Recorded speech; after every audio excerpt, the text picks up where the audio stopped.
Iran మీద America ఏమైతే యుద్ధాన్ని మొదలెట్టిందో ప్రపంచాన్ని పూర్తి అస్థిరతలోకి నెట్టేస్తూ ఉన్నారు. మనం ఈ చివర క్షేత్రస్థాయి నుంచి మొదలెడితే అంతర్జాతీయ వరకు అన్ని రకాల రంగాలు తీవ్ర నష్టాలు కష్టాల్లోకి పోతూ ఉన్నాయి. ఇటువంటి పరిస్థితి వస్తుంది అని ప్రపంచం ముందే భయపడింది. ఎవరు కూడా ఇరాన్ మీద ప్రత్యక్ష యుద్ధానికి ఎప్పుడు వెళ్ళలే. ఈ ట్రంప్ లాంటి వాళ్ళు బూతులు వస్తాయి కానీ నాశనం చేస్తున్నారు ప్రపంచాన్ని. వాళ్ళకి ఏం పోతుంది, ఏం బొంగుపోతుందా? అనుభవించేది నువ్వు నేను మనలాంటి వాళ్ళే. 150 కోట్ల మంది పాపులేషన్, మన భారతదేశమే ప్రథమ బాధితురాలు. అందులో అనుమానం ఏముంది? ఫస్ట్ మనమే బాధితులం. ఆంధ్రప్రదేశ్లో చూడట్లే పెట్రోల్ డీజిల్ కోసం ఏం కష్టాలు పడుతున్నాము. కారణం ఏదైనా కానీ రేపు ఎల్లుండి ధరలు పెరిగిపోతున్నాయండి. ఇవి కూడా ఈ పశ్చిమ బెంగాల్ ఎన్నికలు చివరి పెడుతున్నాయి కదా, అవి అయిపోతే ఇంకా సుక్కలు చూపెట్టడం మొదలెడతారు. ఇదంతా ఒక ఎత్తు అయితే ఇప్పుడు అన్ని రంగాలు ఎఫెక్ట్ అవుతూ ఉన్నాయి.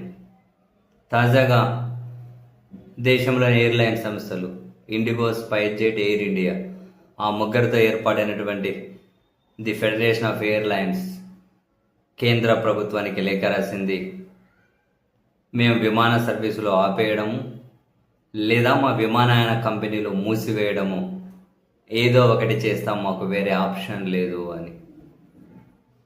ప్రస్తుతం అంటే జెట్ ఫ్యూయల్ ధరలు ఆకాశాన్ని అంటుతూ ఉన్నాయి. అంటే విమాన ఇంధన ధరలు భారీగా పెరిగినాయి. విమానయాల నిర్వహణలో 40% ఇంధనానిదే వాటా. సో ఇంత భారీగా పెరిగిన ఇంధన ధరలతో మేము విమానాలు నడపలేము.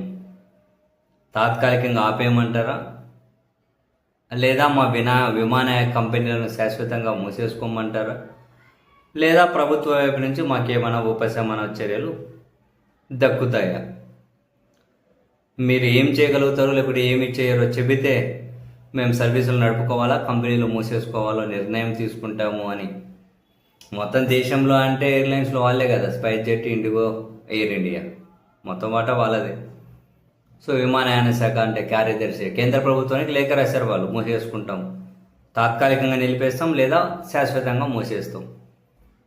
మీరు చెప్పండి ఏం చేయమంటారు? విమానాలు అయితే నడపలేము అని చెప్పి కేంద్ర ప్రభుత్వానికి లేఖ రాశారు. ఈ జెట్ ఫ్యూయల్ విమాన ఇంధనాలకు చాలా ధరలు ఉన్నాయి, భారీగా పెరిగిపోయినాయి. ఇప్పటికే విమానయాన రంగం ఆర్థికంగా తీవ్ర ఒత్తిడిలో ఉంది. సో ఈ ఇంధన ధరలతో మేము కొనసాగించలేము అని వాళ్ళ పాయింట్స్. చూడండి, అన్ని రంగాలు ఇదే. వ్యవసాయం ఎఫెక్ట్ అవుతున్నాయి, పరిశ్రమలు ఎఫెక్ట్ అవుతూ ఉన్నాయి, రవాణా ఎఫెక్ట్ అవుతుంది, నిత్యావసర సరుకులు ఎఫెక్ట్ అవుతూ ఉన్నాయి. క్షేత్రస్థాయిలో బండి, ఆటో దగ్గర నుంచి మొదలెడితే పైన తిరిగే విమానాల వరకు అన్ని రకాల ఇబ్బందులే. అప్పుడే అయిపోలేదు. ఆ యుద్ధం పరిస్థితులు చల్లబడ్డా అన్నీ కుదురుకునేసరికి ఏ టైం వస్తుందో, కుదురుకున్నా మనం ఏదైతే మన చర్మం తీసేస్తారు కదా, నెక్స్ట్ ధరలు పెరిగి రకరకాలుగా ఆట నుంచి కంటిన్యూ అవ్వాల్సిందే. ఇంకా ఇప్పటికిప్పుడు కుదురుకున్నా ఇంకా ఆట నుంచే మన జీవన విధానం మరింత హార్డ్ 2-3 మెట్లు పైకి ఎక్కింది, మరింత కఠినం అవ్వడంలో. ఆట నుంచి కంటిన్యూ కావాలి మనం. ఇంకా మళ్ళీ ఏం తగ్గేది ఉండదు. పెరిగితే ఇంకే తగ్గిస్తారు. నాశనం చేసి పెట్టి ప్రపంచాన్ని దరిద్రుడు.